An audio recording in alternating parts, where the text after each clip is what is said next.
Marami talaga yung nawalan ng bahay, elepanteng nakatakas mula sa circus sa Cubao.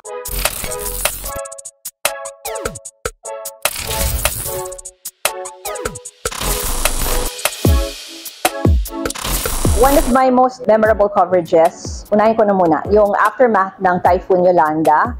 Na-assign ako sa Cebu at nakita ko na kahit hindi ito yung naging sentro ng bagyo, marami talaga yung nawalan ng bahay, marami yung mga nabaha na lugar, at marami yung mga evacuees. And alam naman natin na Typhoon Yolanda is one of the strongest typhoons ever in the world. Second is, nag-cover kasi ako ng mga evacuees during the Marawi siege. Third is sa United Nations General Assembly sa New York, and it was then under then President Gloria Arroyo. Fourth, dun sa conclave kung saan na-elect bilang Pope si Pope Francis. So sa Vatican ito, bilang isang malaking Catholic country, was parang naging privilege din sa akin, higit pa sa trabaho, no, yung pag-cover ng conclave at yung the whole process ng pagboto sa isang bagong Santo Papa. Ito talaga hindi ko makakalimutan kahit medyo mababaw.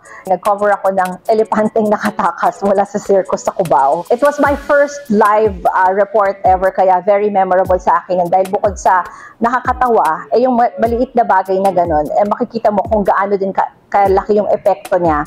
Kasi nag-cross siya from Cubao to EDSA at doon na siya nakita sa May Kamuning sa Quezon City.